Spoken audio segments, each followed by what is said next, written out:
All right. Hello, internet. So your deck sucks, huh? What's there to do what's there to do when your deck sucks? This thought occurred to me from playing a second pre-release, and I think of responding to folks. I see people say, "Oh, I hate sealed. Sealed sucks. This format's terrible. My cards are bad. It's all random," and they're correct. But I was invigorated a little bit when I caught Bacon Saver saying, "Oh, I love limited," and I love limited too. I think there are problems in Universe of Limited. I think it is far from ideal in a lot of ways. But to a first approximation, right, this game's really hard. And I realize, especially, it kind of crystallized in my mind, like, there are certain skills that are not necessarily free-flowing in the community that I should not take for granted that everyone knows about. And there are some fundamental attributes of the game that are available for study that you can kind of develop, but that not everyone has. And I thought I'd try to share, I guess, my perspective on building sealed decks and on playing when your deck sucks and some of the stuff that goes kind of orbits around that. And I remember, I think I'm now like sitting here, strolling here, rambling here, thinking, oh, do I want to complain about my misadventures in recording technology? I recorded another two of these, in fact, with my phone in my pocket, not realizing that it was using my device microphone to record. And so this sounds a little bit less completely off the cuff than the Rodan ramble did. Man, I lost another random pony interjection in one of those that I really liked. It was kind of like struck me as a funny thing that I'm turning into the. You remember that one time, kids? Well, the time I played pony in St. Louis. Turning into that guy. Maybe we'll just like have to come up with new pony anecdotes.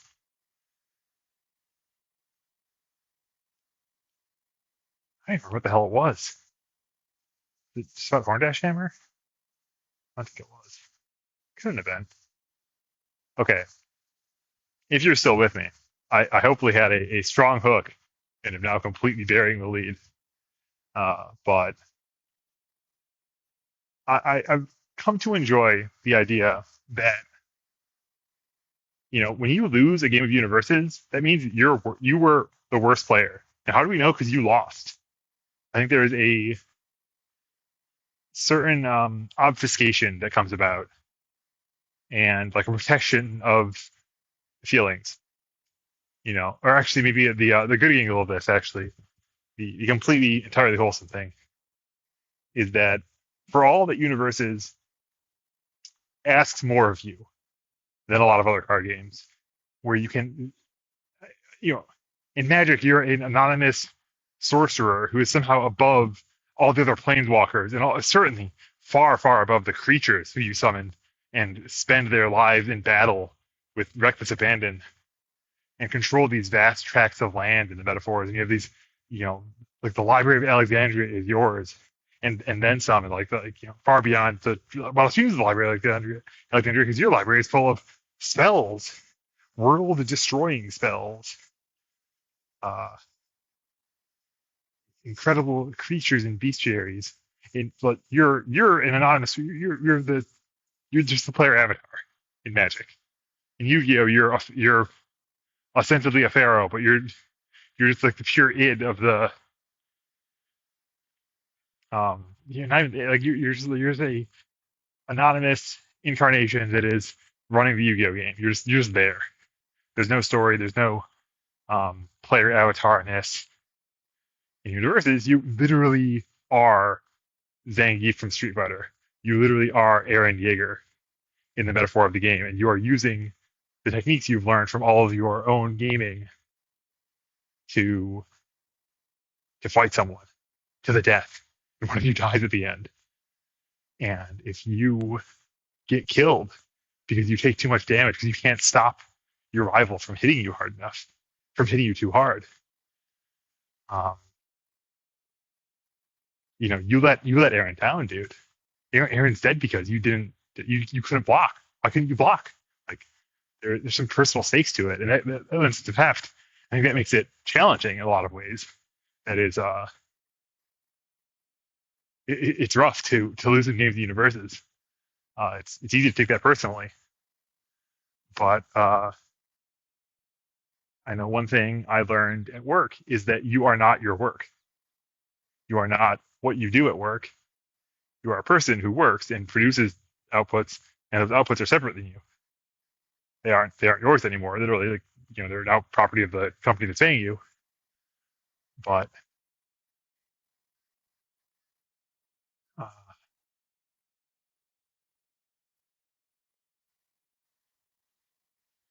just pause. All right, I just witnessed a volleyball game in progress and didn't want to freak them out by muttering to myself as I walked by them. Oh, that's going to come through on the recording. I scratch my ear.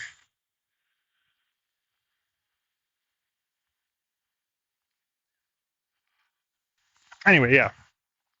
Universes has personal stakes to it sometimes. And certainly,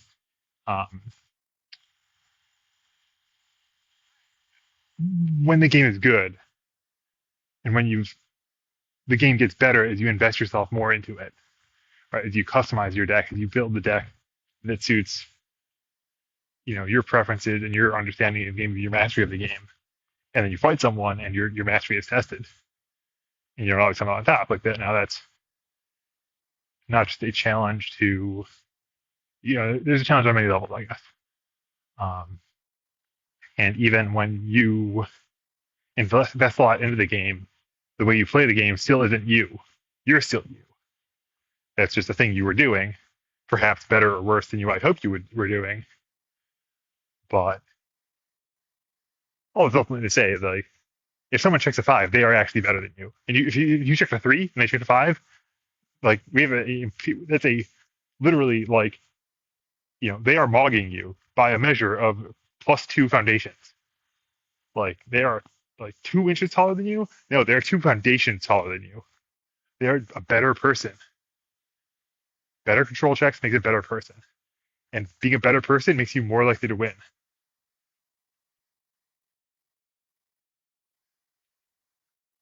Sorry, pardon me. I misspoke, actually.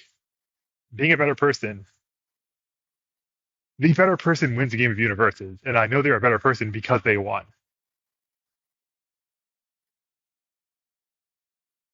If you check better, that means you're better. You are better. But it's not always that simple. Sometimes you can check better and still lose.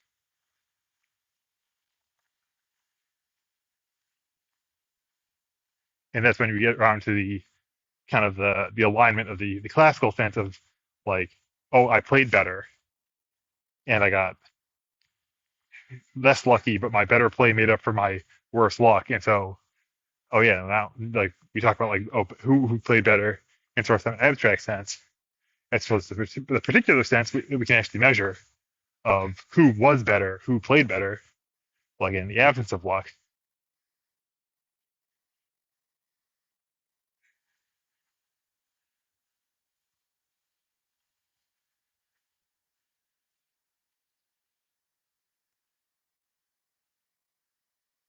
I started this all off by, I started this on a strong foot with, so your deck sucks. What do we do now?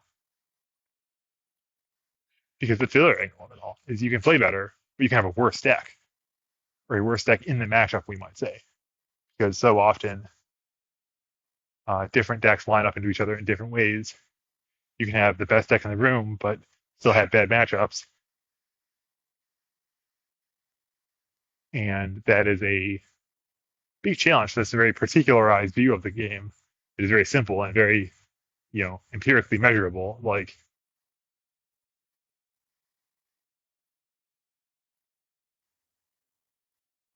if Pony Spinatori is the best deck in the room, but Rodan takes three spots in top eight, and Pony takes zero. Like, what's the point of even having a best deck if it doesn't tell you what's going to win?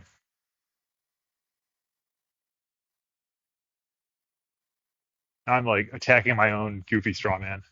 Um,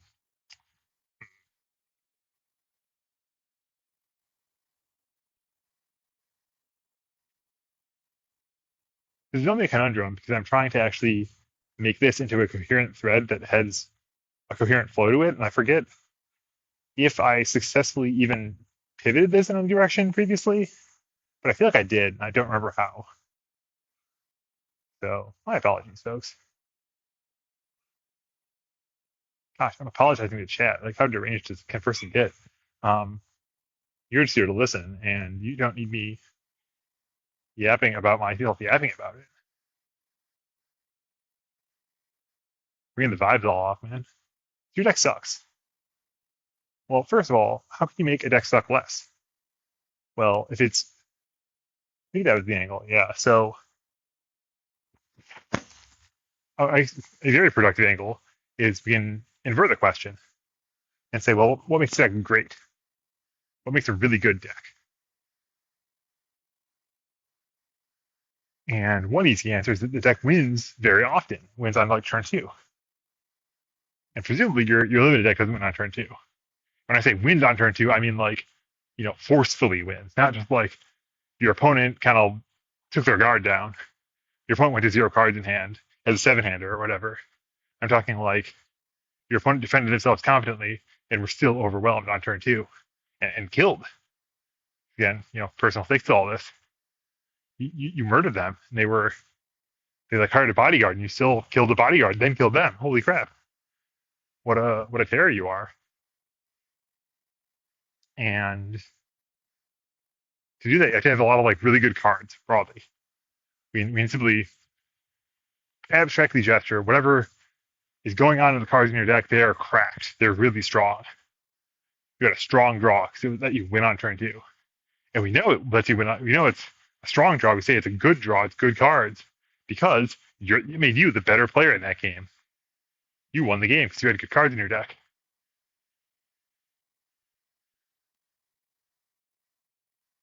Limited decks usually not quite so good in that sense. Limited decks, so strong decks don't have to win on turn two. They can win later in the game, but they do so by getting an advantage in some way. Maybe they take a big chunk out of your health while taking very small risks, or mitigating the downsides of those risks. Right? If I check a 5, it's gravy. If I check a 3, though, maybe I have some foundations that ready themselves, or some really good defenses that I can overextend on turn two and not get punished on your backswing. You won't have the option to backswing me, because I'll still have 2 blocks ready or whatever. Thanks to my character like Rodan, give you a big amount of speed penalty. Or else I'll have attacks that generate value on top of dealing damage, on top of dealing lots of damage. Where you're trying to not push me that will win on turn two, and you have no option that says, I'm going to play a 5 diff and a 4 diff, and they're both going to build me foundations. Then I'll build 3 more foundations after that. I'm a 7-hander. I'm up 5 resources off this poke turn, and maybe I'm up 10 damage, more damage even than that. I'm up 15 damage. I have 2 momentum now. I'm running away with that game. I'm so far ahead, I'm only going to lose if you either backswing me or really do some heroic defense later. That's a way to, you're not winning me on turn 2, but you're getting overwhelmingly far ahead on turn 2. You don't usually do that in limited decks. And also, heroic defense. I'm talking like block 4 times in the mid game, the mid-late game. I'm talking like cover every zone and still handle like your predicted zone overload. Like, oh, I bet you're going to attack me on high. I got my 3 high blocks ready. I'll pass all 3 and have the mix-up covered. That's hard to do in limited. Limited decks do not have tools to do that very often. If you're going to try to block several times, it's kind of a hard read of like, yeah, I bet I know exactly what he's got in his hand. I'm going to hold the block for it, and I'm going to hold up unusual resources, in constructed, back in the day, we used to have like really great zero diff foundations that helped you pass several blocks. We would have ecommit -3 speed on one diffs, on spams, or we would have cantrip foundations that would let you extend your capacity to play your cards. On your build turns, you could get a 5 or 6 build sometimes. All this stuff doesn't really happen in limited. It's unusual to happen in limited for any cards to be as good as the cards that are, constructed staples. To say nothing of the synergies, the interlocking packages that come together in constructed.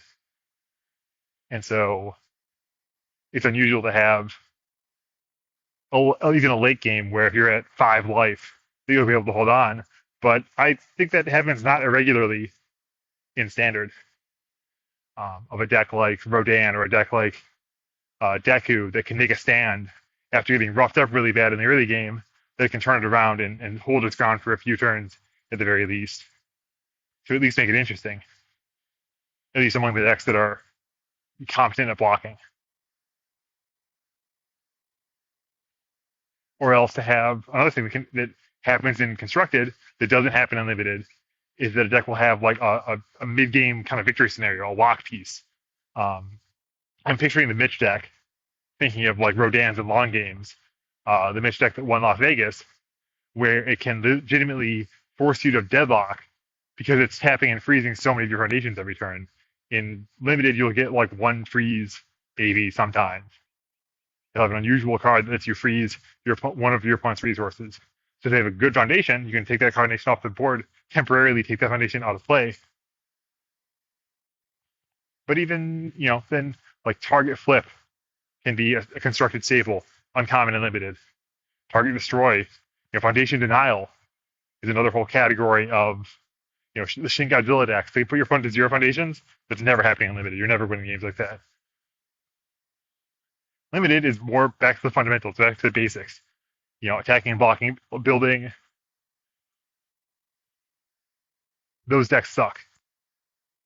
Was the thesis, which is much stronger than this whole confusing tour amongst ways that decks can be good, can be called good. But I like to, I think building up from the baby steps, right? Building up from the ground up and what actually makes, to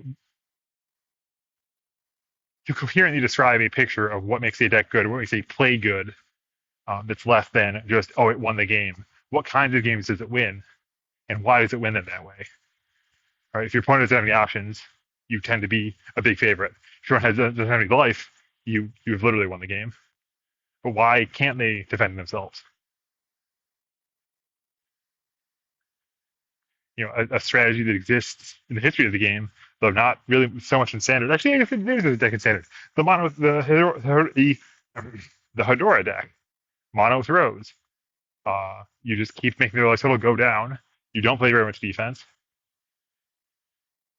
You don't block. You just kind of put cards in their card pool and ship them and say, listen, none of your cards can defend you from my inevitable ascension, inevitable victory. You'll have to kill me first. And I bet I'm doing more to get in your way than you'll be able to do to get in my way. So we'll have a race. So pretty good strategy for your deck. Even if it's not necessarily winning tournaments all over the place, it is certainly putting up some results at LCs and stuff. Again, occasionally present and limited, but usually not so much.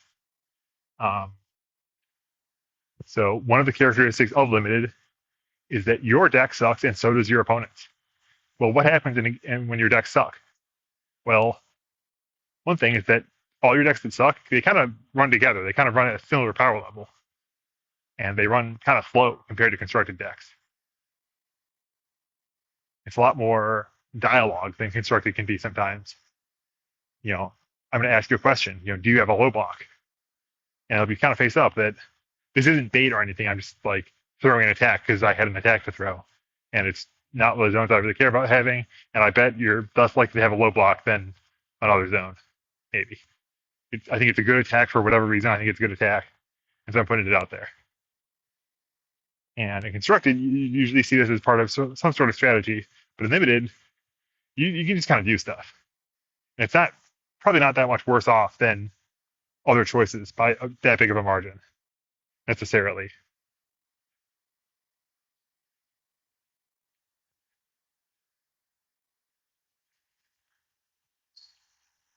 And I think it's very significant that you have more time in limited. You have more freedom in a certain sense. You play against Godzilla and your back is up against the wall on turn two. You can die to Godzilla's turn two.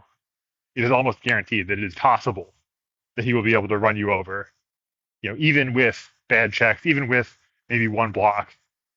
It's a question of ranges. Does he need an exceptionally good draw with exceptionally good checks and to test you? Or does he need, or are you making it really easy for him where he needs almost anything with almost any checks to win the game? If you're defending yourself very poorly, you make it very easy for Godzilla to win. Limited decks, they suck. They don't win easy, ever, not once. They almost always give you some time.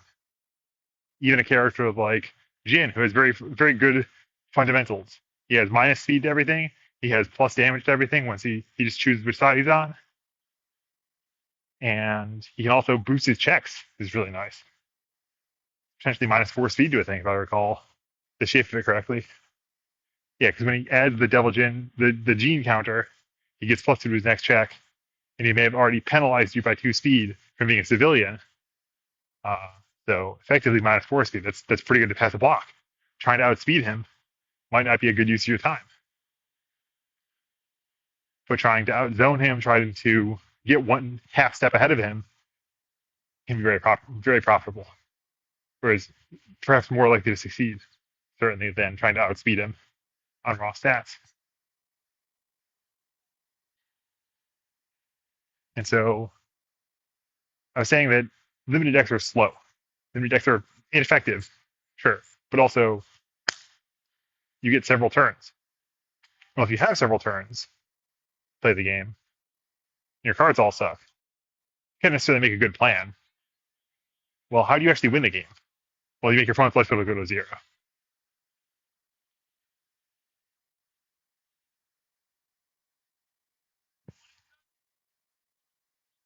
Not sure I can coherently flesh out this whole thread of logic, building it up, unfortunately. But I'm really confident in this statement that your limited decks should probably have more attacks in them, certainly compared to your constructed decks. I actually played. I kind of went into my second pre-release the other day, intending to play ballpark 50-something cards because I've heard so much gossip that the set was very low power, and so it was prone to be a deck out kind of situation. But that was not finding at all, and also I really did not like 18 of the cards that I opened. So when I got down to I had 42 cards in front of me. That was including, I think, like 4 or 5 of the 1/5 flip kitty heat token cards. I said, ship it, this is good. I had 19 attacks and 42 cards. I was playing Eddy Gordo, which is, I think, exactly the character I wanted to be playing Unlimited. He's a character that adds damage. He's a character that helps pass the checks. So he wants to be throwing hands early and often, and he also potentially gets paid for your opponent blocking. So it makes her better yet again in Eddy compared to baseline. But I claim every single limited deck should be playing a higher density of attacks than usual. And the reason for that is that your deck sucks. And your opponent's deck sucks. And to win the game, you ultimately have to play a crappy string of attacks with crappy checks happening and win over several turns. And in Tekken Limited especially, you probably don't have very many foundations that you'll be able to reuse on subsequent attack strings that can buff up. And, if you have like commit +3 damage and you manage to convert that 3 times, use that once you determine your opponent can't block something 3 times, that's 1 foundation for 2 difficulty, granted, and then also another foundation committed each time like 5 total difficulty over 3 turns. Deals 9 damage. Like including progressive difficulty, 5 difficulty for 9 damage is crazy. That rate is way better than you get anywhere else. But in second, there's like E sacrifice plus 3 damage. There's E commit +1/+1. And there's not too much else for reusable damage pumps. You really need to land hits. Ideally with your character helping for damage. You know, I played against Jin. He was hitting me for, he was threatening me with 8 and 10 damage moves all the time. I remember he had a throw that he popped his +3 on. And I said, well, thankfully I have the foundation says flip -2 or -4 to a throw. So I'm going to put this down to 1 again. I'm going to throw all my buttons at that.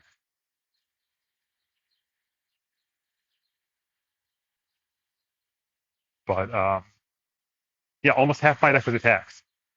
And the consequence of that is in my turn 1 builds, if I got a 3 build, I was pretty happy. And one thing about Tekken Limited is that you have plenty of 1-diffs. They might not be very good 1-diffs. They might be 1-diffs you're thrilled to have in your deck. But you will not want for 1-diffs. Your first turn, you can probably build 3 with safety with guaranteed. And then after that, you kind of want to be playing a couple attacks every turn. Because your opponents aren't going to be able to defend themselves nearly as confidently as they do in Constructed. Especially if they're following this advice, they're probably committing foundations on their turn sometimes. You know, they're probably not holding up with a gray wall because decks Unlimited can't do that. If you build a gray wall, it's all 1/5 foundations with a 2 mid block. Your defense still sucks. You're still wide open as hell. You don't have any card draw. You don't have any reusing blocks. You don't have any. Jin's Glove is in the set, but you're kind of just holding the cards in your hand, hoping they line up on the right zones. And often they won't. And there's often not even much of a prediction element of, because everyone's playing whatever their marginally better statted attacks are. They'll have highs, mids, and lows. I haven't done a close survey of the attack zones, but broadly, mid attacks are like chump checks a lot of times. 3 mid 6 is a common stat line. Bigger damage than normal, but very, very, very slow down the middle. Highs and lows, lows are kind of the mix-up zone. A little less frequent probably. But I know I had a Cossack Kicks that Echo. That was awesome. Extremely good card. Your cards have ways to spend momentum. Those are great and limited because you need to win over multiple turns. You need to be throwing attacks and putting your opponent to the test. And even if they block everything, maybe now they're drawing off the top of their deck blind. And you force them to block their attacks. Or you provoke them to block their attacks. Or else you got to land free hits.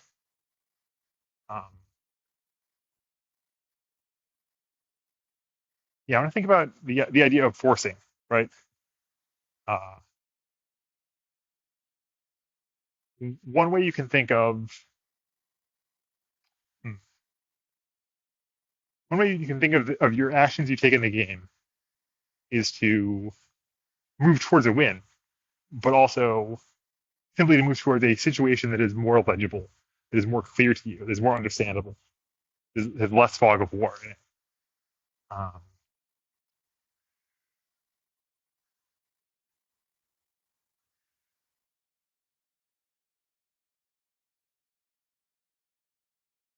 There are screaming children afoot.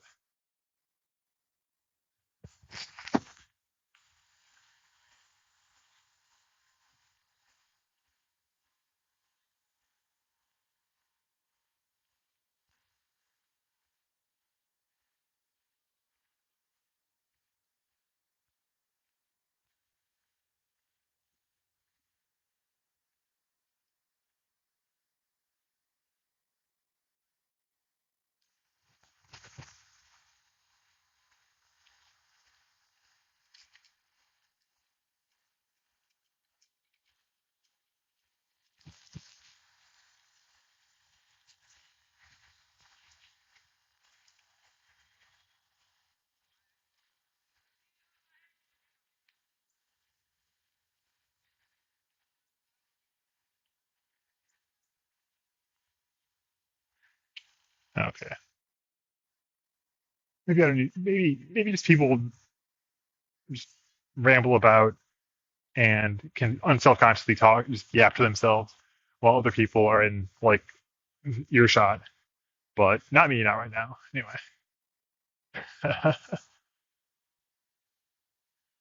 I can cut this out, I guess. I'm thinking the angle I was taking is not so productive. I think it's a little too abstract. Um, I think a more productive line is I started saying earlier that I play about ballpark half attacks in my decks. And one reason I do that is give myself the opportunity, not just the opportunity. So one point of view on that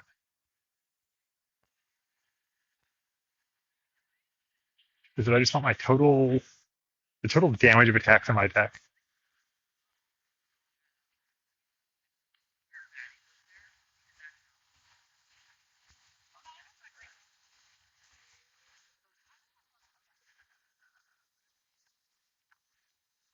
is to kind of keep that to a high number. It's not actually how I think about it, but in some ephemeral sense, if I think of a deck that's like one third attacks, I have an idea of how many attacks I can expect to draw, right?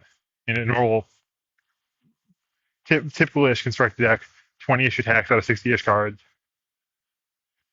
Even that's a little low these days for a lot of decks that are interested in attacking early and often. Especially if you have like attacks that help generate value, whatever, yada yada. Um,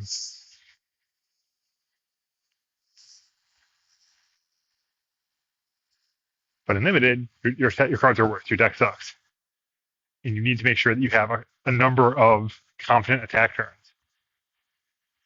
You need to maybe you're like me in my limited deck, and you opened bad rares, but several good uncommons. I didn't realize how much I lucked out on uncommons until afterward. I realized that the powerful 3 attack uncommon, the Cossack kicks uncommon. I think I had like 5 or 6 uncommon attacks that were all like, oh yeah, this is notably good. You know, they made my deck suck less than I think a replacement level uncommon might. I opened like 3 or 4 of arenas that were very quickly dismissed from contention. I was not interested.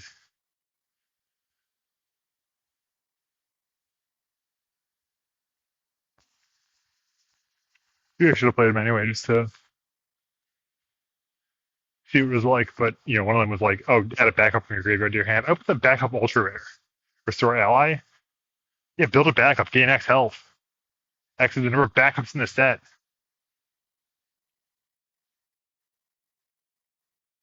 It's not true actually. It's one less than the number of backups in the set because there's the G Corp, Goon. Anyway,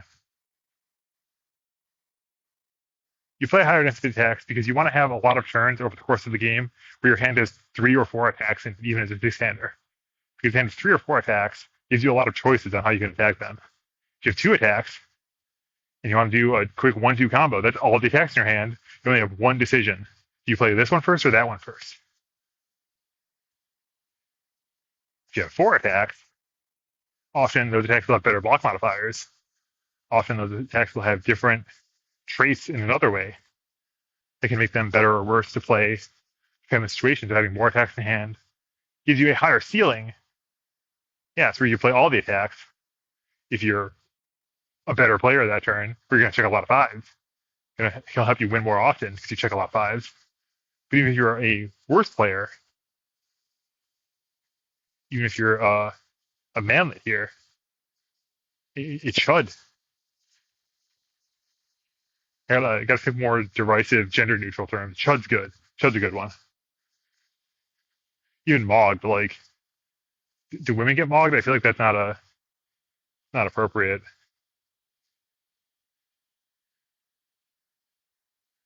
It's got a funny smell on it. Probably there's probably a lot of funny smells here. I think you smell great though. You you you know you you like change your Trojan. Is that a scent I smell over there? You make something up. It's really good though. Anyway, it's hypothetical flattery to a non-existent chat. But you're doing great. I believe in you. Your odor is excellent. Uh, yeah. So when you have four attacks, even in the classical like participation trophy sense of a better player with four attacks in hand has many more options with which to express their skill, to demonstrate their skill, demonstrate their mastery, because they have a variety of flavors. It's not the oh yeah, it's the new kitchen metaphor. It's the master chef where you actually have a variety of ingredients. You're not forced to cook with only kick attacks or with mayonnaise, and to build your whole identity off that. You can play your low attack because you think your opponent doesn't have low blocks, or you can play your mid attack because it will. You can play the game. I think that I'm probably over elaborating all the the bottom up ways to play the game and to have the game have more options makes a better game. I think that's probably uh, within the range where I can just assert it without evidence, and it will be self-evidently true. I guess it's self-evidently true. That means it is itself evidence for itself. If I take the words literally. Why does anyone listen to this? For flattery, actually, yeah. You're very talented at universes. I'm sure you maul all of your opponents. You never lose at locals. You're undefeated at locals even. That's not a team anymore.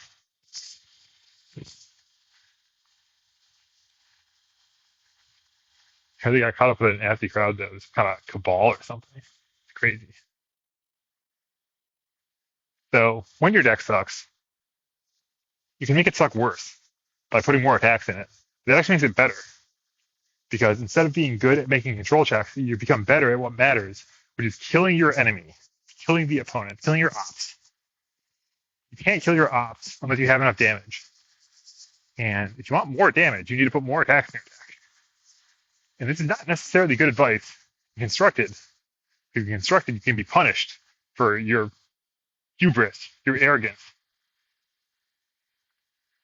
Godzilla can zero to death you really easily. It is uncommon to get zero death in limited. And there's a trade-off to all of this, that you check worth when your deck is full of attacks. If you're about 50-50 on any given draw step, any given card draw to hit an attack, you're about 50-50 on any given control check to check a 3. But it's okay to check 3s as long as you only do it half the time. As long as you put yourself in a position where sometimes you use your life cycle as a resource, you can overextend to get advantages in one way or another.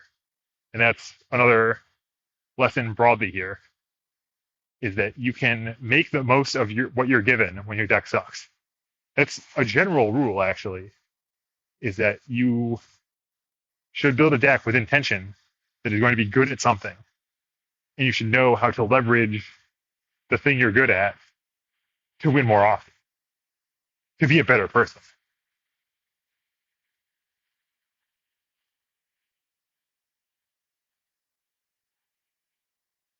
To be a better player. I should, yeah. We're all good people. We're largely independent of how we choose to spend our time, because I can't even call this a children's card game. What's even going on here? It's probably not, per se, the wisest use of one's time, but I think it's pretty fun and it's pretty rewarding. So I'm gonna keep doing it. I'm gonna keep walking around the neighborhood, talking to cat and complimenting their odor. I want to see cars getting picked up.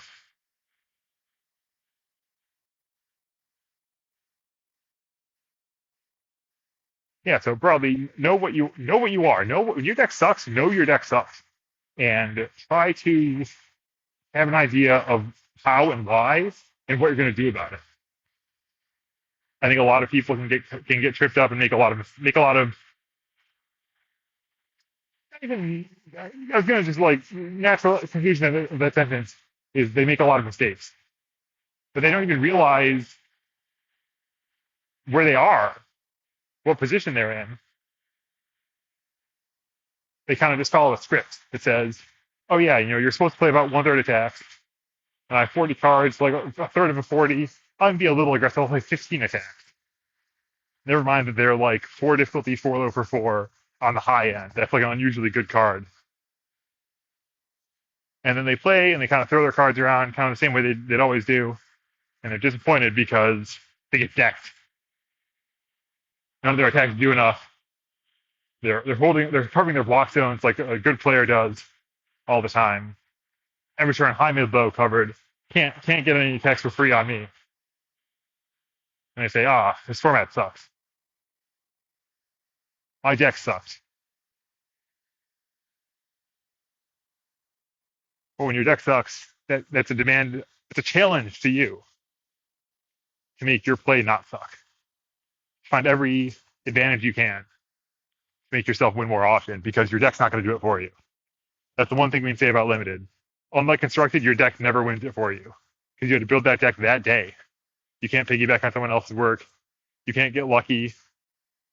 Well, you can't get lucky. You can get lucky in that you can open busted cards in your limited pool. You can't rely on that. You can't rely on opening better cards than everyone else if they're opening the same packs as you. And you can't, I think in an abstract sense of get lucky, I think a lot of my success in the game in a sort of false humility way, a sizable fraction of my success in the game is simply identifying what's a really good card and having the awareness of mind of the game to extend that out a little ways of, they printed a card like Krita Yuga. Well, what kind of deck does Krita Yuga want? What is this card asking me? And how can I put it into a situation where it will win more often? How can I make it a good card? How can I take it from a merely good card to the best card in standard? And a lot of times that's a challenging, playful endeavor, right? Where it's not necessarily obvious. It's not necessarily like, you just do the thing, but there's an exploration process to it. And that's really sweet.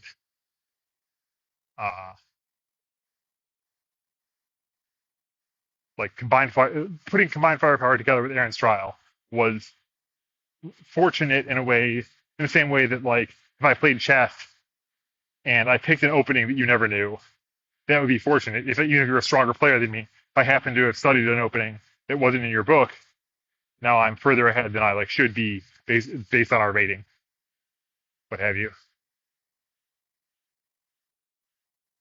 Doing the air quotes thing again. So like I said, I go through and caption this. I can air quotes around like should win, should be winning, or whatever I just said. Love doing air quotes. Like top 10 uses of punctuation right there. Comment down below if you want me to do a top 10 uses of punctuation video. Slop for the slop mill. Okay, so when your deck sucks, you should put more attacks in it. So you have chances to win. Right? We talk about being a better player, means making better choices, means putting yourself in better positions, and giving yourself a chance to get lucky. And to use your resources to the utmost.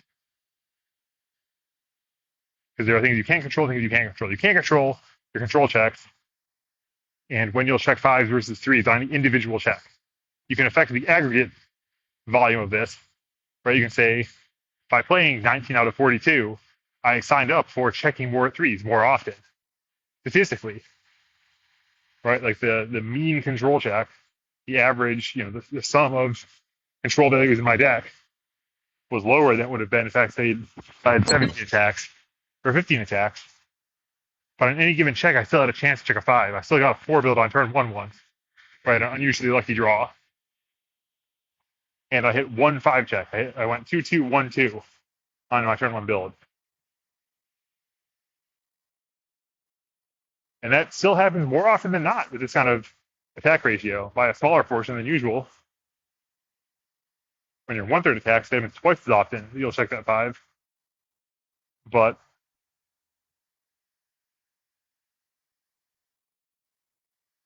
you should still plan that you'll be behind on foundation sometimes. And then how do you win those games when you're behind on foundations? Well, you attack, you take risks. You don't try to have your deck win for you. You put in the elbow grease to make better decisions that put you in better positions that let you get ahead and have better chances. Or you put alternative formulation, you give yourself the chance to get lucky. And then you also get lucky. If you're behind and you're supposed to lose, and you just play normally, then you'll lose most of the time. And I read a really good essay, and it's simply entitled "Abandon Hope" recently. And I'm not saying you should abandon hope right now. Your life is great. You have so much to be hopeful for. But in a game of universes, often you should abandon hope. Unless you're just winning in the first place all the time, in which case you don't need hope. You're winning. You don't need to hope anything because you're supposed to win. It's not an uncertainty situation. You're dominating the game. You're crushing it.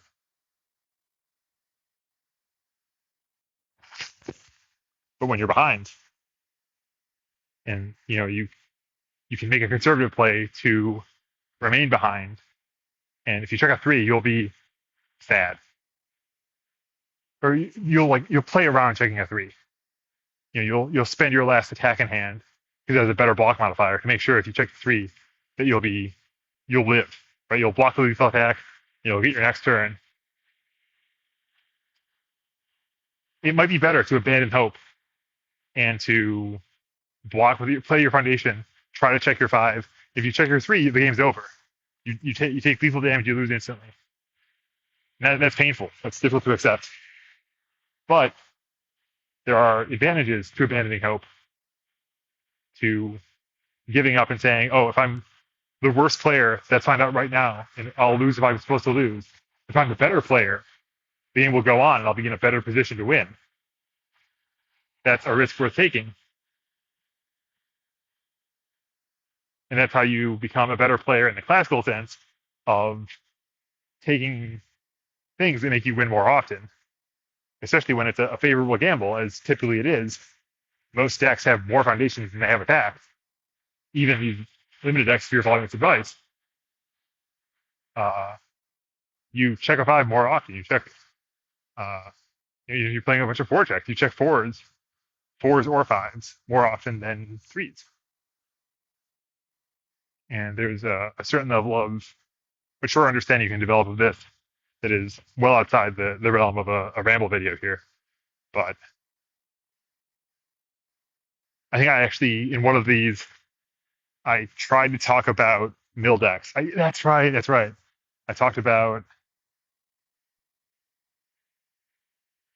one ramble ago was Figure Deck Sucks, and was talking about limited and some ideas from my field play with this that I had a lot of fun with. I enjoyed myself. I have a sense that, I think the couple players I've heard give like effusively positive feedback on limited. Like, I had a lot of fun at limited, where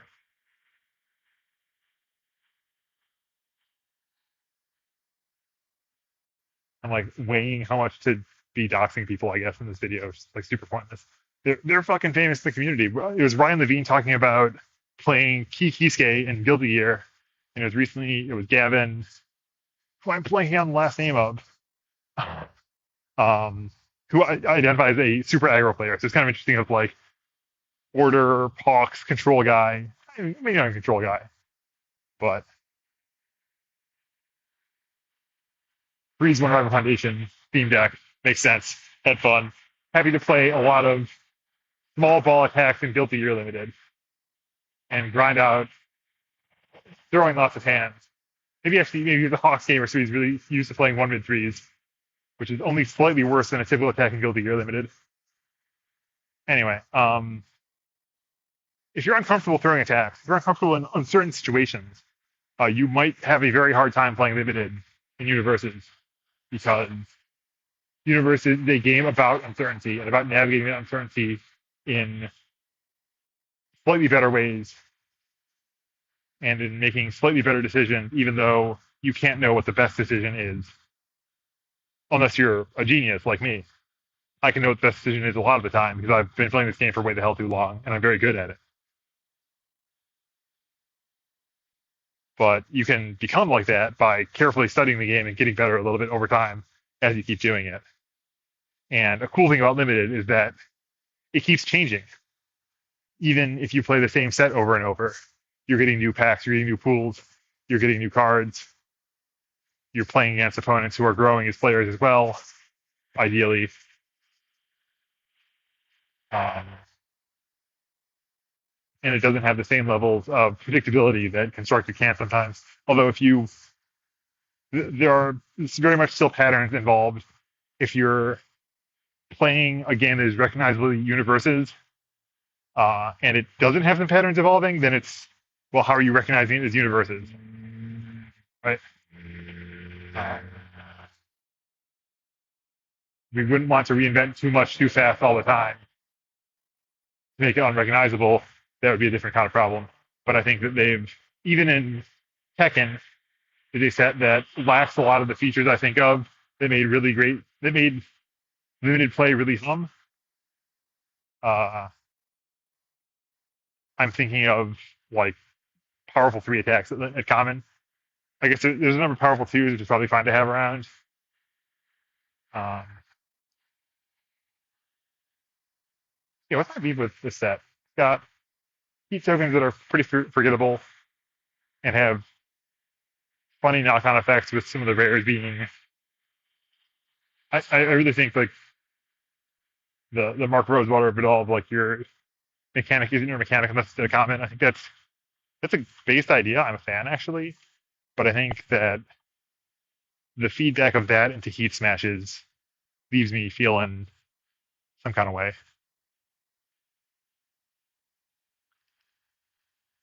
But it's okay to have bad cards sometimes.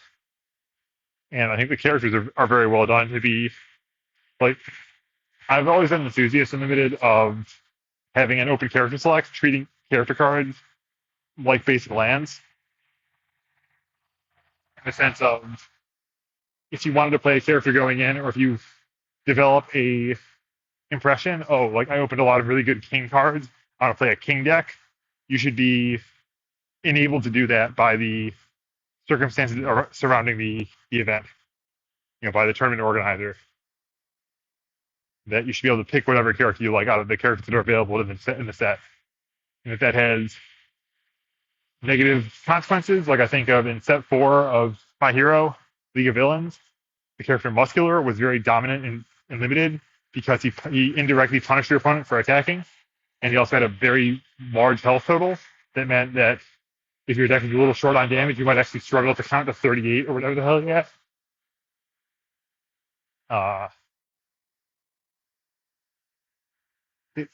So some TOs banned Muscular from their sealed tournaments.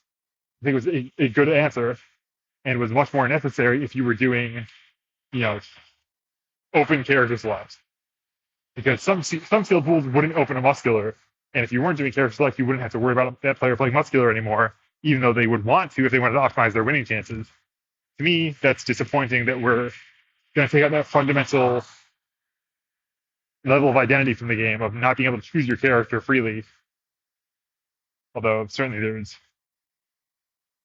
there's shades of logic to it, but I've always valued that quite strongly, and especially in draft, where I want players to be free to draft in the direction they want to draft. If they want to come in and force, I'm going to play Eddy this time. I'm going to draft throws or kicks or whatever. If that's an archetype, they should be able to do that. And if they find that they have an open lane, if they identify the open lane, it's crazy to me that we want to say, oh, you're skillful drafting in keeping your options open and adapting is now going to be gated by the characters you open later in the pool. That's crazy to me. Or to put guardrails, put limiters on people, like put bumpers on the bowling alley like that. It rubs me the wrong way, and it takes away a lot of what I think makes limited awesome. Is that it is even more expressive than constructive, and that it doesn't. You come with your knowledge that you bring from home, your skills you bring from home, but then it's up to you to adapt to what you can find at the at the setup period, as you adapt what you open in your field or what you draft in your draft pod.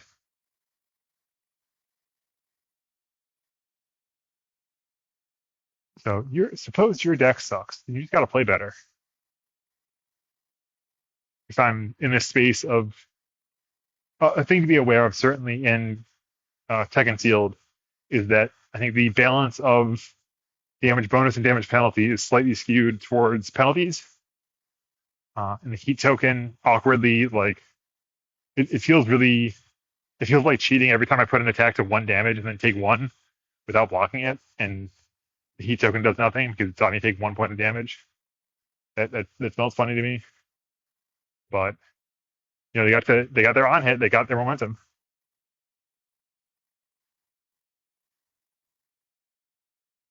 If your card says e-commit, like I played a Karambit kind of without thinking that hard about it, and Karambit way exceeded my expectations. E-commit plus or minus 2 damage. I would be thrilled to play e-commit plus 2 damage in this format. And if I have a heat token, or if I don't need to use it on offense, so I don't have a good spot to use it on offense, e-commit minus 2, gain 2 health. Be a little bit further away from dead. And yeah, I guess the presence of I'm pretty sure it's not snake bite, snake skin perhaps. Sacrifice Foundation or Affet minus 2 damage. That'd be crazy hard to put at common. I cannot imagine killing someone who has 2 of those in their stage and just keeps building their foundations. That person might deck me out, even with my 19 attack decks. It's even quietly, one of the stalemate breakers of limited in general is deadlock. People talk about, the game's going on too long, we need to power up everyone's cards with deadlock. We're gonna get deadlock rant today. I hate deadlock. It fails to achieve its goals constitutionally because it is a backwards design. It's a design that says your opponent decides when your cards get better. And so they always have the choice to just not build deadlock. And it might be a crappy choice, and it imposes weird, it puts, by its very nature, it just imposes weird consequences on the game, weird outcomes where a foundation says sacrifice 1 foundation suddenly goes from feel unremarkable to like the most important card you would have in the game, because it's going to unlock the cards in your hand. You can now build out without crossing over the line to get instantly killed by deadlock cards, instantly ruined, instantly destroyed by powered up deadlock. You can say, I'm going to stay at 10, or I'm going to build to 13 and use the cost on Genkai's Guidance as soon as I possibly can to get back down under the line. These are just crazy things to. At a certain level, it is fascinating and beautiful to see unfold, and a greater expression of the possibilities of the game engine. But call a spade a spade. You are telling your players to put their pants on their head. I am not a fan of players putting their pants on their head. That's not where pants go. Please. And yeah, sometimes the negative consequence of respecting deadlock is you'll draw a bad hand at 10 foundations already with fearsome deadlock on the other side of the table. And one might say, skill issue. I should have drawn better. I should have built my deck better to not draw so many foundations. Sometimes you just get unlucky, and sometimes those edge cases, because of deadlock, become very ugly. You get the choice of lose the game on the spot or take a negative equity option of like play an attack just to not have to get penalized for passing as a form. To not go afoul of the anti-stalling rules. I'll play the attack in my hand that I really in a rational world, I'd be clutching is my, I'd never block this attack, but it's my only legal play that isn't a foundation that doesn't put me in deadlock. So I have to play my attack as the least bad option in this situation. And then hope I can review step next turn and draw 2 attacks, 2 non-foundation cards that will be legal forms, so I can hopefully grind my way out of this bad hand full of foundations that are now virtually illegal, that are negative equity plays because of deadlock. This is a circumstance that comes up all the time, and I dislike it. I think it's very ugly. And you get to do it for free when you play broken deadlock cards. And they insist on printing broken deadlock cards. Game-breaking deadlock cards. I'm pretty far away from home. Maybe I'll give you the 2-piece rant of the rant turning into the word broken. Yeah, it's too broken. Let's talk about broken. I think there's a few ways you can treat the word broken, right? And I think one of them is really boring. It's actually really dead end and says it's just a judgment call, right? Oh, this card breaks the game. It's just a dressed up way of saying this card offends me. This card, I don't like it. It breaks my rule for what a good card should be. My preconceived notion of what good cards should look like. That's what it's breaking. That's the object that is being broken. Game breaking card. I have my ideas of what a game should look like, and this breaks it. Personally, I think it's actually really cool when cards don't fit in their tidy boxes, when the game gets to be different sometimes. And so I actually quite negative on this sense of the word broken. But I think there's another, the idea of a game state having broken down.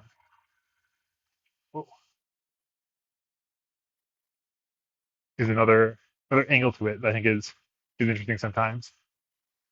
Like I think in Magic terms, a broken, like when you have a mana screw versus mana flood game, that's sometimes a broken game state where the normal rules are like the player with a flyer is attacking and trying to win the race, and the player with a land army is trying to whatever's going on. Like there's some normal rules there. But in a broken situation, those rules all go out the window, and you're instead playing by some other set of rules.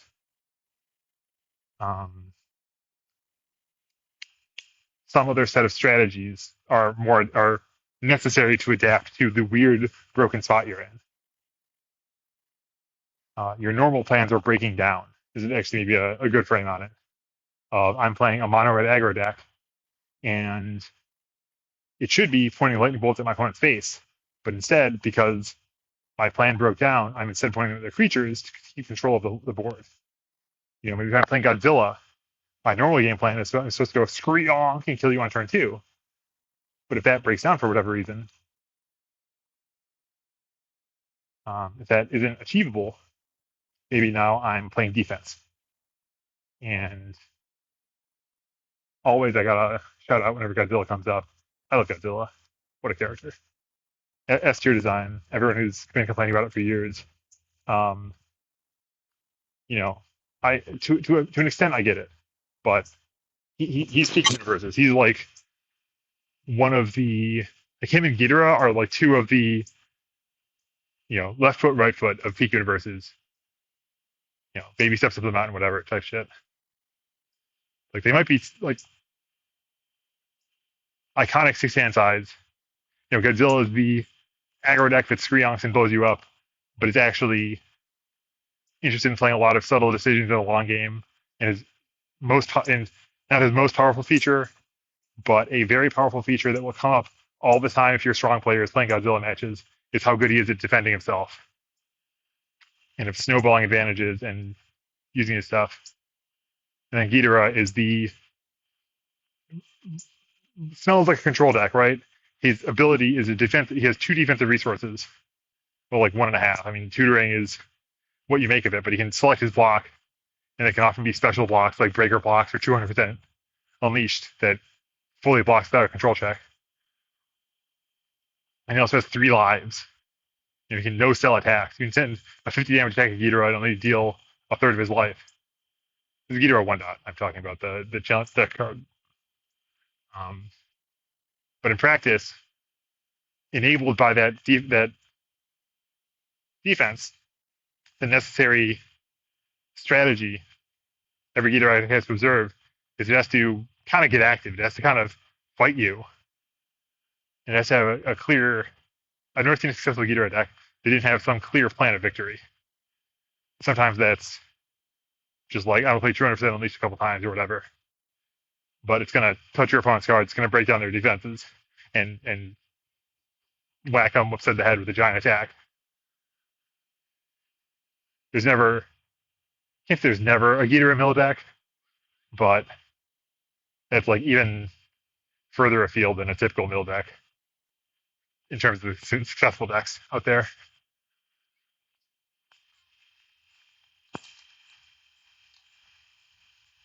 Yeah, so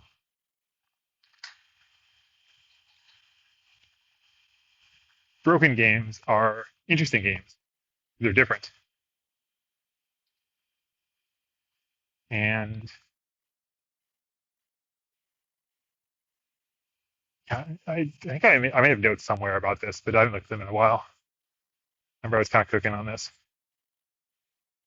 But, I think I got this the sense that I find more interesting, I find more enjoyable to think about, and to a useful lens to examine the game sometimes from a Magic podcast talking about actually sealed decks and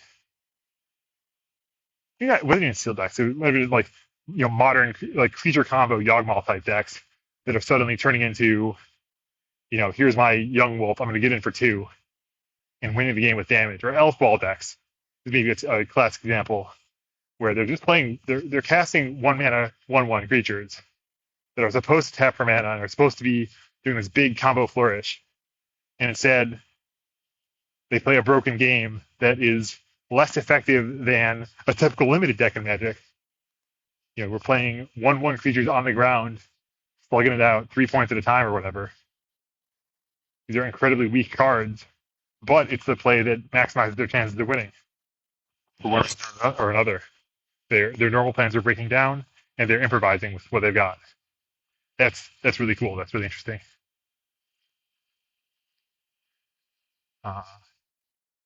And getting into the particulars of those can be enlightening about what's really going on in the game, what's possible, what's the limits of, I guess, possibility.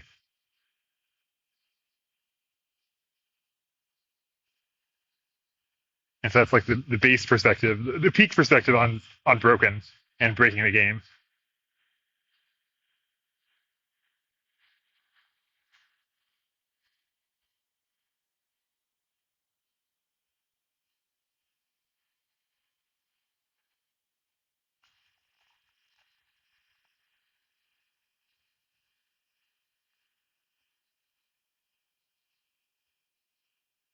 Kind of lost, and it's getting dark. I'm a little worried. I mean, some kind of subdivision. Actually, I guess I must presently be facing slightly south. If the sunset is on my right. If this road does what I want it to.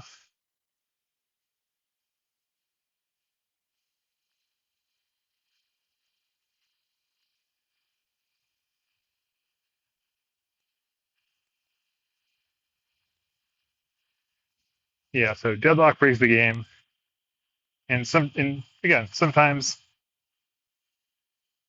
it's good to have a game get broken, and I think it's sometimes there are certainly plenty of deadlock games, deadlock boards that are still interesting, that are still worth navigating.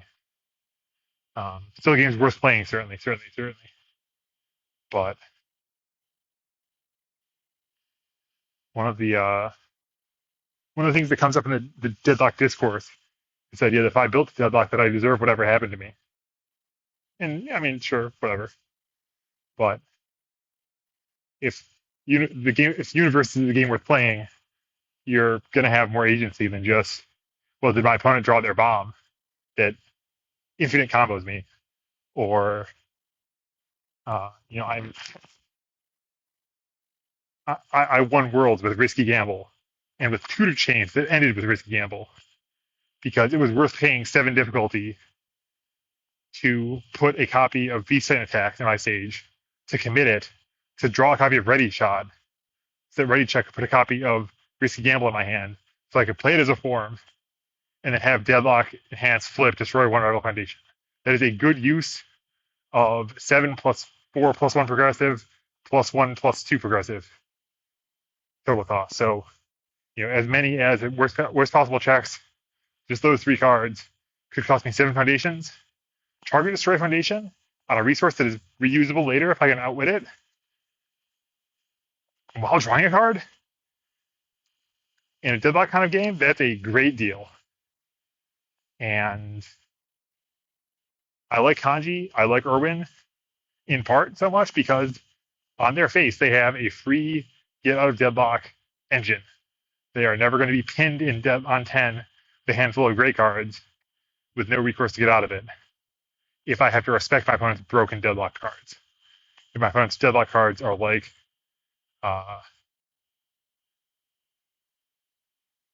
Prowess of the Survey Corps is the name of the foundation from Origins of Power. Deadlock response after your attack resolves, add it to your hand. Profoundly game-breaking card.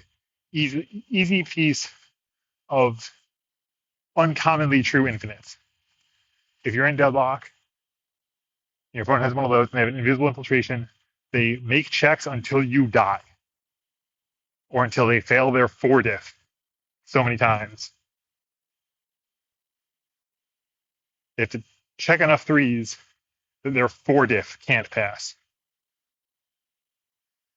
Usually, at least, you're paying like 6 difficulty for these kind of loops.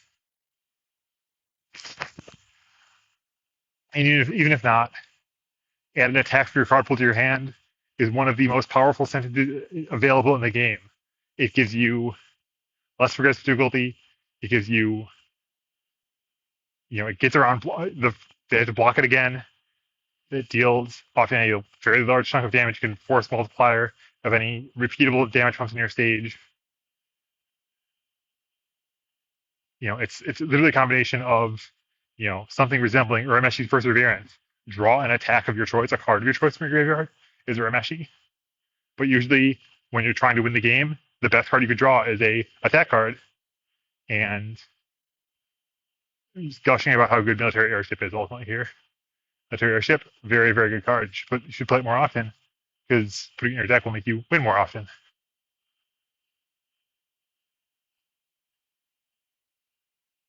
Valiant Draw. I'm headed west. That's the way I want to be headed, yes. I will walk this way, and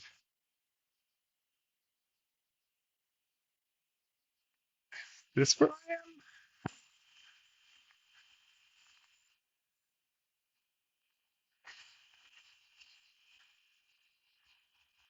Yeah, so this renewed digression into deadlock was spurred by thinking about Snakeskin again, and how there is a cousin to deadlock of a similar nature, a coercive factor, but it's baked into the rule book instead of into. It's not even baked into the rule book. Actually, it's implied by the rule book. It's an emergent property that comes out of the rule book. But in limited, one way to win, and in limited and like the classical era. Actually, this was going to be the first ramble that I had my phone in my pocket for. I remember I got home and I thought to myself, "Oh, this was so meandering and confused about what I was even talking about," and I never got to the clear example. And I am at least a mile from home, so let me hit you with this right now. The first time I ever milled someone on accident in a broken game was sweet. It wasn't the first time I milled someone, but it was the first time I milled someone in this way, in this context. But in the ye olden era, prior to deadlock, prior to the invention of e-commit -2 speed even, which was a piece of technology that I forget if I said this in the Rodan Ramble or in somewhere else, one of the other ones, which I'm gonna just have the unreleased tapes. Uh, anyway, yeah. In the olden days, the emergent property of the rulebook was that you could get decked by overbuilding. Because if you have a 60 card deck and you build a big wall, your wall has 30 foundations in it. That triggers a cycle, actually not even all the way down with that. Because necessarily, to play 30 cards, you have to make 30 control checks. And you have to draw 30 cards first. So even if you did that all in one turn, in the blink of an eye, which is thoroughly impossible, even if you did, you would deck yourself. You would trigger a cycle. And your 30 control checks would now cycle down to 20 cards in your deck. And your big wall now has a supply line of only 20 cards in it that feeds your control checks and your draw steps for the rest of the game. When you're over encumbered 30 card stage, you are at risk of exhaustion real soon. And if you have to play blocks to defend yourself, every block that's one control check plus one draw step next turn. You have to replace that card in your next draw step. And so that's 2 cards off the deck. Every attack I play, if you don't want your life total to go down, or if you don't have the resources already in your stage to defend it completely, that's 2 cards out of the deck. That's a 10th of your deck. That's 20 cards remaining. And then once those 20 cards are gone, you cycle again to a 10 card deck. And 10 cards, once you're at 10 or below, it is the extreme danger zone. You're at risk of exhaustion imminently. And you should count, you should know, it should be, if you're ever in a situation where you're actually getting milled, and so this is relevant for limited, understand that every card you play is 2 cards. It's a check on the draw step. And that's your clock. You have to be assembling. If there is a path to victory for you, you have to fit it in before you get to one card in the deck. So there's only 1 card left. You can play a card from your hand as a form, play a card from your hand as a form, attempt to play, try to play, make the check and lose instantly. That's game over. That's in this a source of broken game states. There's a source of game states where the typical rules of hand sculpting, of keeping your life total high for the long game, keeping your options open, where they dry up. Or it becomes a brute calculus of how many cards are in my deck, how many cards are in your deck, who's on the way out, and can I find my way to a pointy enough stick to have a chance to win the game before it's too late? Can I put myself in a position to have a chance to win the game before it's too late? This man?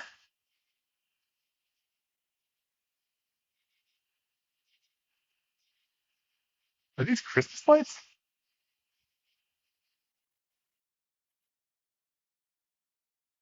Those are 100% Christmas lights over there. What the hell? I'm gonna look.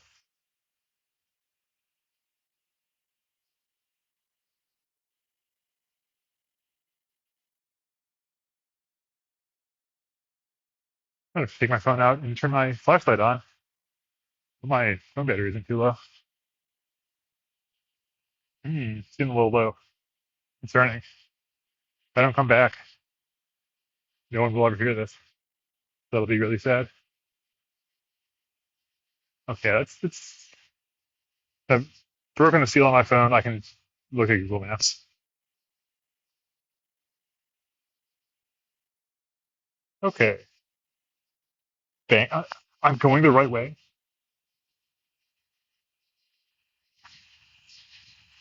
I'm a genius.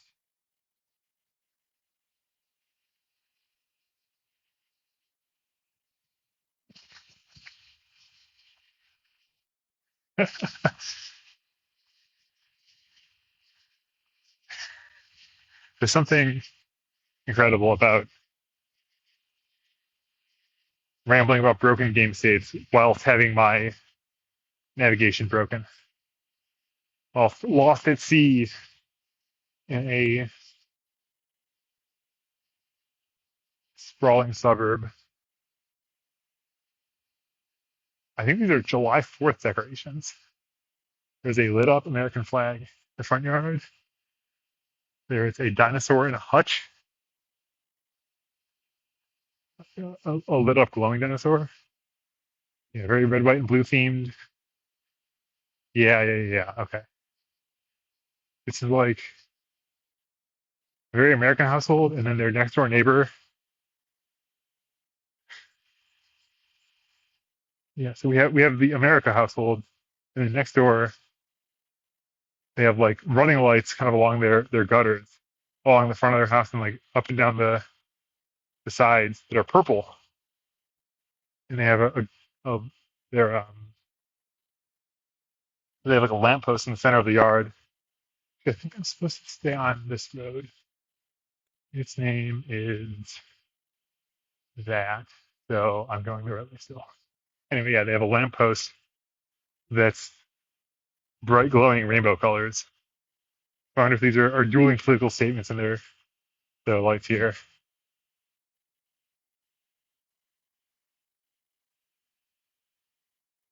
Or if it's just two households that like decorations and colors in enlivening the evening. A nice night. It's a good night for a ramble.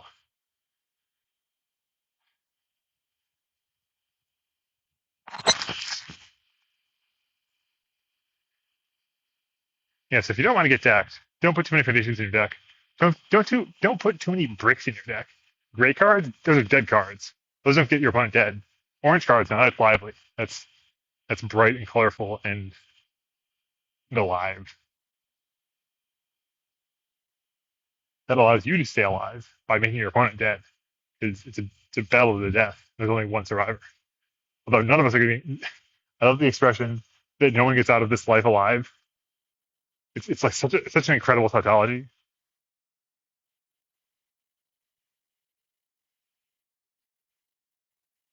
Like you never thought about that before. Like think on that one.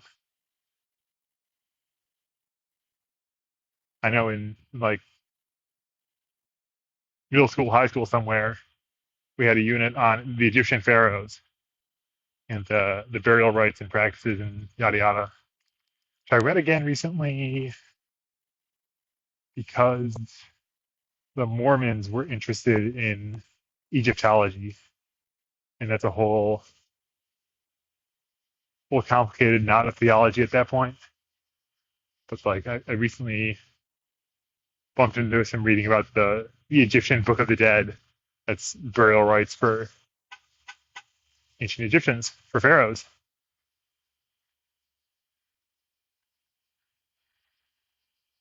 Anyway, yeah, somewhere in middle school or high school, I bumped into the phrase that you can't take it with you, but like the Egyptians tried,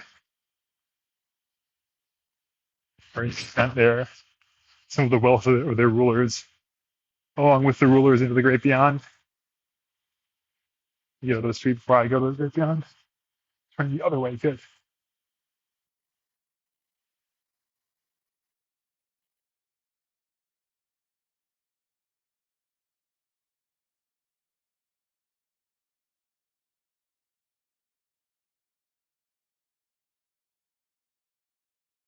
I suspect my phone will die in the middle of this ramble again. I'm further from home, although my battery is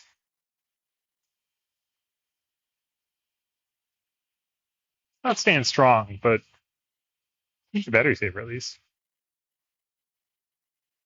I keep it in my pocket with the audio, with the screen off. That'll help, right?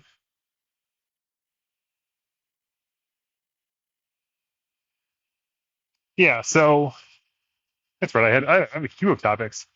I was talking about snakeskin, and then I digressed into the exhaustion strategy, the exhaustion escape valve for the game. You have a broken game, it's dragging on too long. The game provides, universes provides for that, where you get decked sooner or later,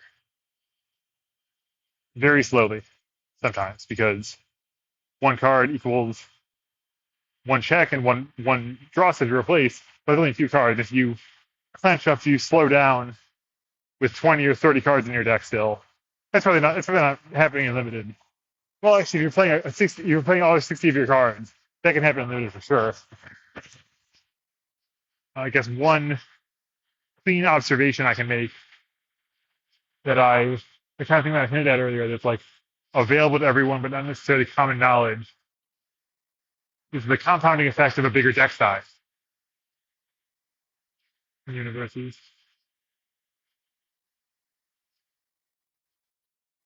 When you have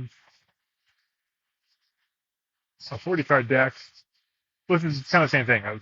If you cycle with 30 cards in your deck still versus the 20 cards, you refill into a bigger deck. And when you refill with only 10 cards left in your deck, that's the danger zone where you're not going to get another one.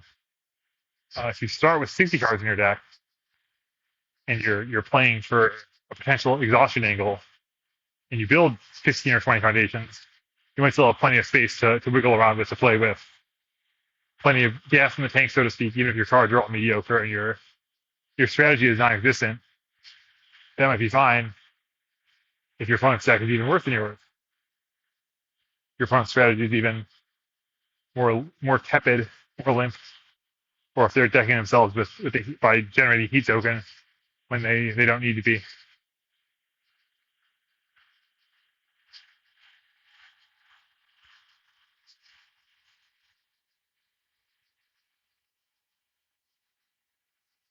But if you play a 60 card limited deck and you play against a barbarian who's following my advice and playing 40 something cards with about half of them being attacks and their character adds damage to all their attacks,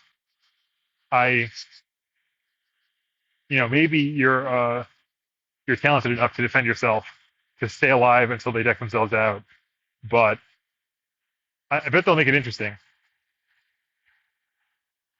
Because especially if you're not presenting any counter pressure, if I draw a hand of 4 attacks and 2 foundations, and I want to play a 2-hit string and then build, guess what? That's still completely on the table. That's exactly what I wanted to do. I have all the foundations I need. But even more attacks than that, well, that's getting a little bit stressful at that point. That would be too many attacks. I'm not getting very much of my build. But when your game is going, I think I never quite landed this plane, but if your game is going to go 5 turns almost no matter what happens, it's okay if you don't build 5 on turn 1. You don't need 5 foundations to play the game. You don't need to always have a buffer for everything you're going to do. And the extent that you want to have one, you do want to have a buffer when you're going to try to win the game that turn. But in constructed, that might happen on turn 2. In limited, that will very rarely happen on turn 2. That will rarely happen on turn 3. Unless you're playing a really exciting game where you're both just throwing hands all over the place, in which case I bet you're having fun.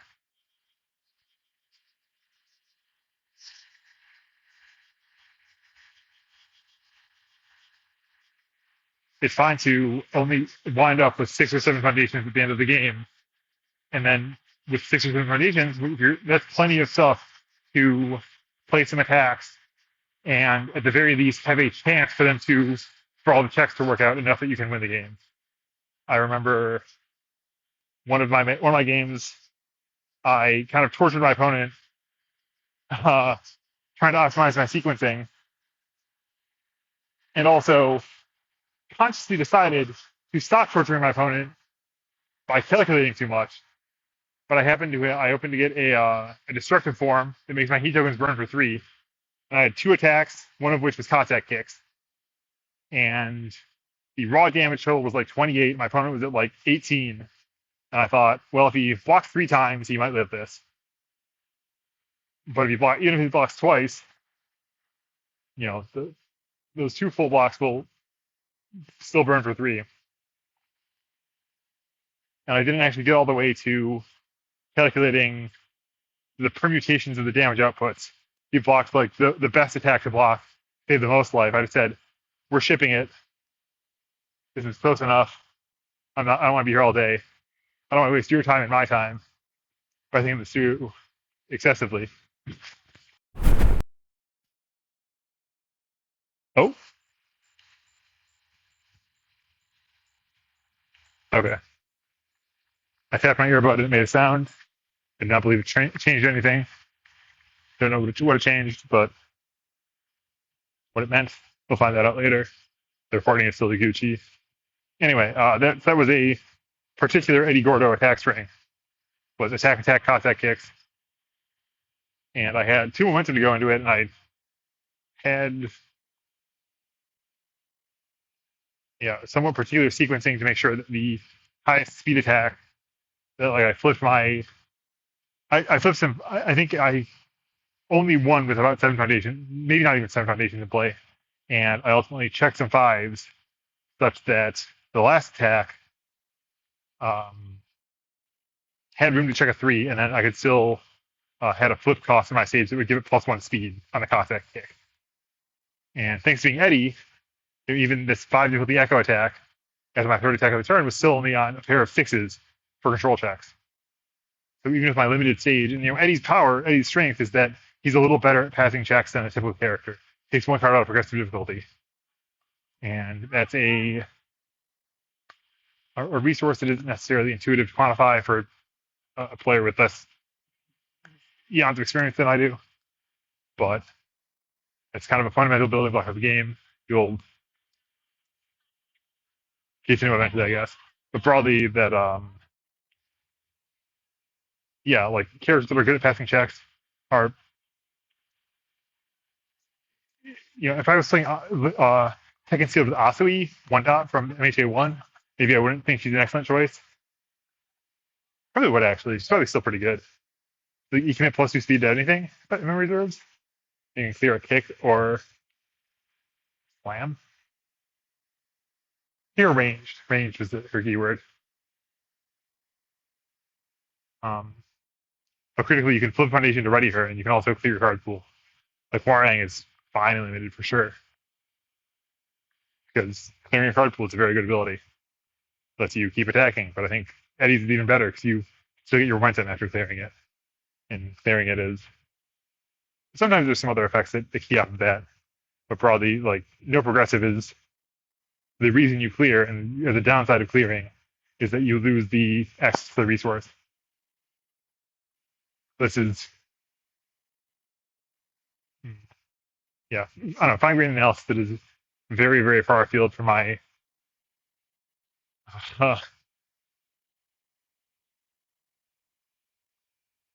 okay, this is fine-grained analysis that's far afield from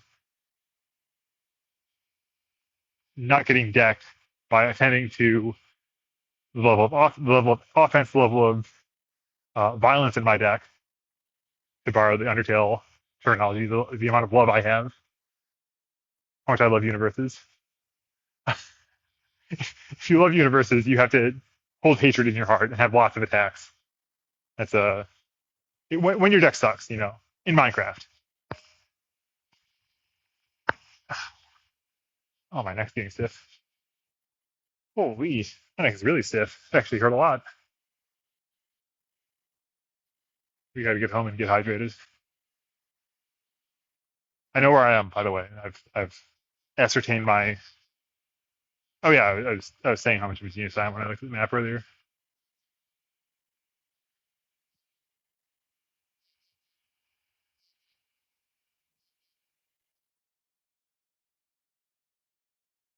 Yeah, so when your deck sucks, make sure you have a level of violence that allows you to feasibly win the game. Understand that in limited, everyone's decks are less predictable, and it's always, you can never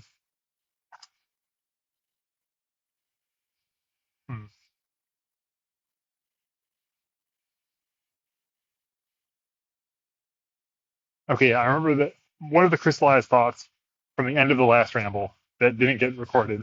They got recorded with my pants um, screaming over everything I said, and also the microphone was very far from my face. My microphone was in my pocket. The crystallized thoughts was, when your deck sucks, you have to play better. to make up for how much your deck sucks. You have to.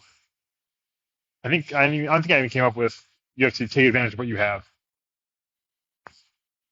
I think I did have the idea of you have to. It probably was in there actually because it's pretty easy to say. Oh, if you have good uncommon attacks, you should play in a way to give yourself the chance to make those good. I lost the thread of what I was going to say. I was thinking about block zones.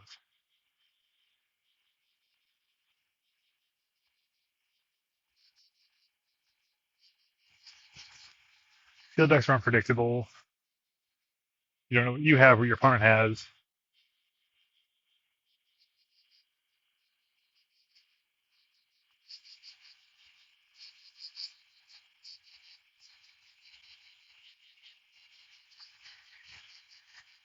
Oh, yeah, I think just broadly, as a corollary to make the most of what you've got. I think I may have even said this at various points in this ramble, but I think it's very important, is that in addition to taking risks on control checks, you should take risks in other ways. You should overextend your build turns a little bit. You should not, clutch your blocks on every zone at all times. Your ability to an extent, this is just sort of a reduction to chaos. There isn't necessarily as much space for skill expression in terms of attacking and blocking wisely on like a zone overload as you can in constructed, certainly. I'm estimating, like they're going to play around my showdown, so I'm going to send a low attack, but now they can level you where they know that you're afraid of showdown. Showdown's not even in standard. They're afraid of bug bite. So they're going to send lows, and so I'm going to clutch 2 low blocks and really own them for trying to attack low. And then they can just, there's an element of somewhat disappointing randomness where you get into this sort of probabilistic reasoning or getting into this level game. And in truth, the reads don't matter. You just kind of play your cards as they come. And there's a limited capacity in, I think, in Gilded Gear Sealed to have clear identities of what's necessarily more or less important to, for instance, what block zones should you hold? Except that that there are a lot of 1/5+2 mid blocks around. Broadly, there are usually a lot of mid blocks around, and there are fewer high blocks and fewer still low blocks. I think it's just the broad trends in the game. And kind of similarly with attack zones, like having a mid zone is a drawback for an attack. It's got to be compensated in some way in some other facet. Whether there's a couple things that are like if I'm blocked triggers, and obviously heat is a flavor of that. If my attack doesn't deal damage, I get a little bit on the backside. But then you have your throws, your high attacks, your low attacks. Predicting what's going to happen with that is very challenging, and often if your opponent is playing all the cards in their hand, they're holding no cards, they're drawing off the top. It's random what attacks they'll draw and what their zone spread will be. But there's still elements of psychology. There's still certainly plenty of opportunities to make informed decisions based on to give or read or falsify tells, and to react to if my opponent checked a 3, I might say, well, they could keep attacking. It's possible, but it would be risky and expensive. And so I bet they're done attacking, so I'll casting my block, I'm casting my deflect right now and keep my low total higher for later. Or knowing that I'm not at any risk, that I'll save my attacks in my hand to try to backswing him on my turn. Those kind of decisions are still very much in play and still very real on the margins. I think most of the powerful attacks in this set, there are, I poo-pooed like fundamental building blocks of limited, but powerful is here. The powerful attacks are very small a lot of the time. They're like printed 2 and 3 damage in a bunch of cases at common.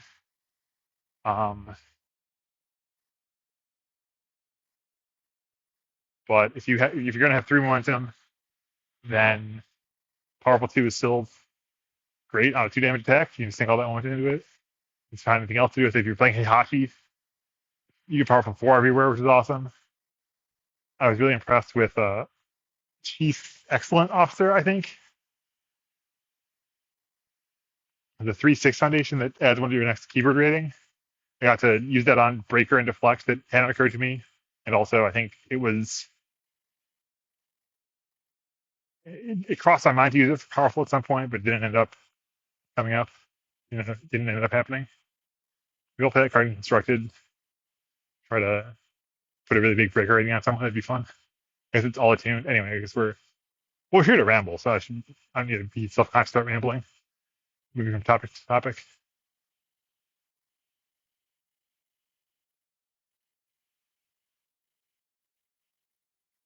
Yeah, so the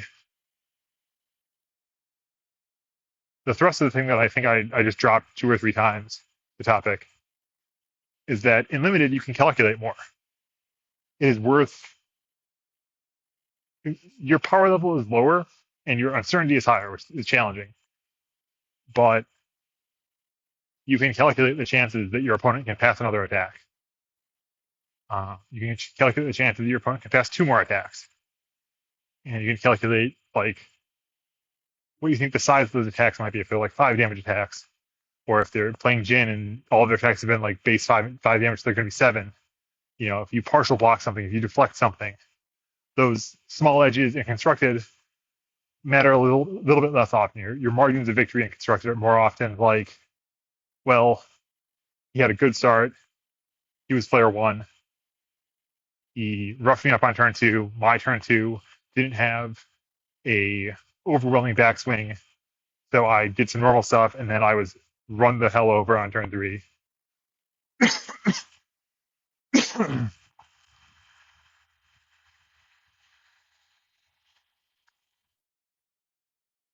I had a lot of games when I was first playing with military airship in my deck, where it's like, okay, usual ideas, usual heuristics of what the game looks like, and then I get 2 steps down the path, and I realize there's a military airship on my stage, a battle or release in my card pool, and this was already close to a kill, with me not really thinking about what it means to have military airship on my stage and battle or release in my card pool.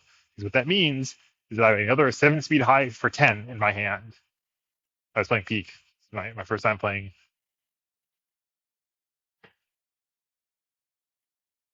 If I like added multiple extra airships in that deck or what, but first time medium close advantage game, but I looked down and saw airship battle and realized, this is E commit plus 10 damage, because adding an attack from your card pool to your hand, incredibly strong.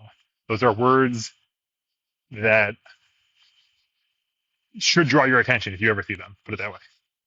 If you see Eddy and you think, wow, I'm going to play break in with Eddy in my constructed deck, I can drive 1 on my 5 diff with no other text to ready Eddy and take 1 card out of progressive difficulty. That's dope. I'm excited that you're excited. That's really cool, buddy.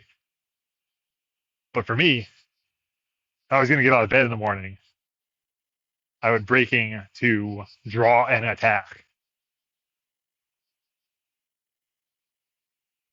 Especially if I can draw an attack from my card pool. That's what gets me going. Yeah, so take chances, make mistakes, get messy in your limited play. To have more fun, you can learn to play the game better. You can learn to calculate. You can learn what the cards all do before you go. And certainly I have fun playing with new cards, not knowing everything that's going to happen. But the premise of Peak University is that the game is fun. That playing the game better is a path to having more fun. Not everyone needs to play Peak Universes. But what's great about Universes is that there are so many ways to get better. And consider calculating as one of those ways. Consider trying to use some foresight, even in the great unknown, chaotic randomness of Sealed.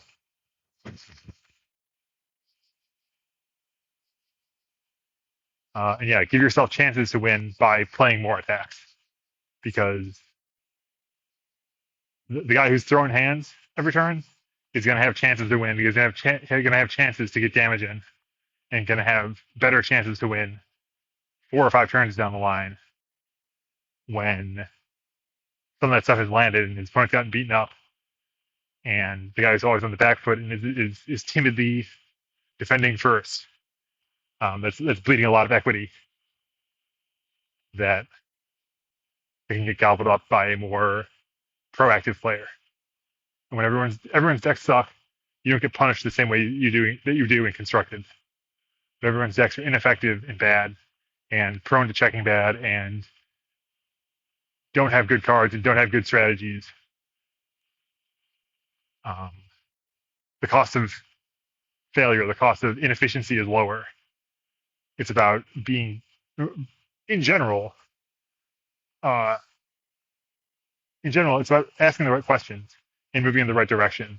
A lot of times, more often than getting all the finest grain details correct, which is contrary to my advice a minute ago that you should calculate more. The calculation isn't as important as getting the big picture right. But if you and your opponent both have the big picture right, then the calculation is the only thing that is the thing that will distinguish the better player from the worst player. And that's where we want to be. Not just who opened the better pool, but who's playing the better game, and who's checking better at the end of the day, who's drawing better. But you put yourself in a position to get lucky more often, and you will. You put yourself in a position to, draw from a deck full of aces, and you'll find yourself with more aces. Even when that's trading off your consistency, is everyone's favorite, level 1 play is about doing the exciting thing, and level 2 play is about getting really boring and playing the consistent thing that always works and does the same thing every time, and doesn't leave it all to chance, doesn't trip over its own feet as often. Left foot, right foot. You got to have both. You got to be willing to fall on your face sometimes if you want to have the biggest rewards, I guess. If you want to get everything, you got to give yourself the best chance. And that's, I don't know if I finished the abandoned hope thought, really. That's another flavor of it. Because you should abandon the hope that it'll always be, the consistency will always be the antidote, the path to success.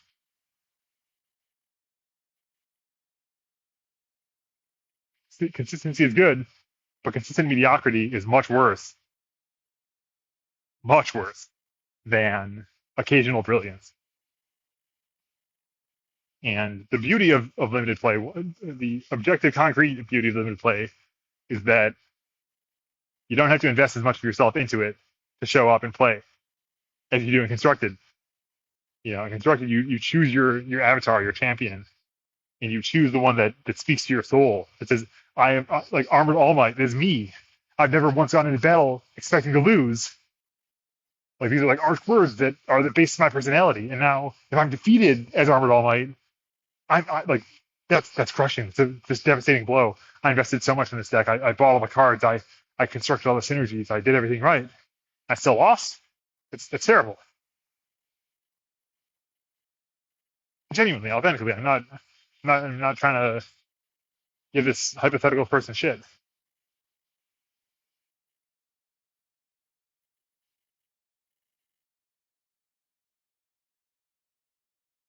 That's Peak Universes 2, is letting down All Might,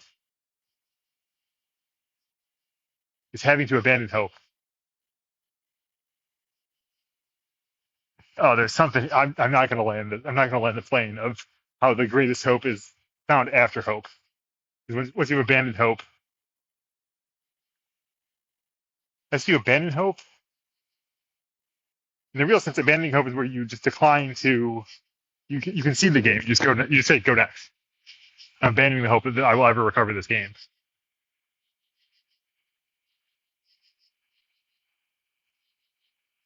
In poker terms, you're folding. And there's a lot of ways to fold. There's a lot of ways to relax your grip on what you thought you wanted. Put it that way.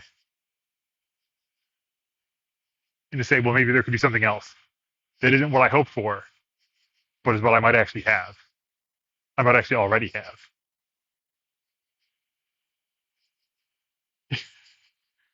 You might already smell great. Maybe you don't need the.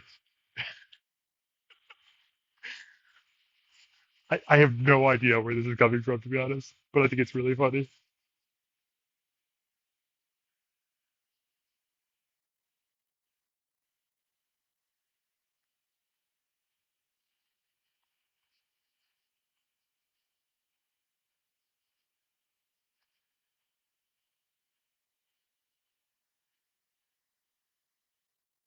Yeah, anyway, I was saying field play is great because you can show up and you can try stuff.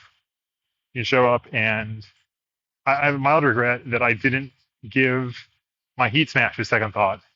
I opened heat smash. I don't even remember which one it was. I just remember thinking, oh, heat smash. I'm not going to have heat tokens often enough. And then the set coerced me into putting all these heat token cards in my deck, especially because I had a heat token card I actually liked, which is destructive form, that triples the effectiveness of heat tokens, makes that burn one into a actually like legible outcome. And even I got to do the haste thing where I, which my 6 card hand is Eddy. I said, I'll just play this 3 diff first, and then build it down to my stage to only keep one non-attack card left back to block if it doesn't work. But we're going in. I'm abandoning the hope of either robustly calculating the entire game tree of what might happen if I attack like this, but also I'm abandoning the hope that I would defend myself next turn. I was playing against Asuka, who would backswing me very easily if I missed the kill. But I thought I was confident enough, I guess.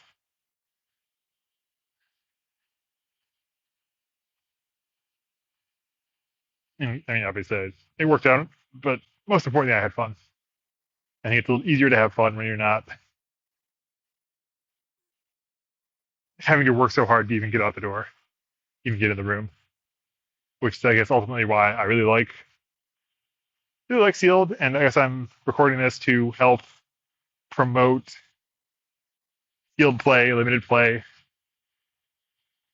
I'm a big fan of uh, the thing we did in Louisville last year, and I yap about occasionally of hybrid Sealed, where we got starter decks and we got some booster packs, and it's like really like literally anything would work. Literally any pair of challenger decks plus booster packs. I bet there's some spicy ones out there. I don't know, but it was like 3 packs, and I don't know. One of my projects one of these days should really be to do more challenger deck sealed content, because universes is very hard. It's really, I guess, the thing I'm orbiting around lately in this segment of the show. I'm like drawing little squiggles with my fingers. They're not air quotes. They're this segment spirals.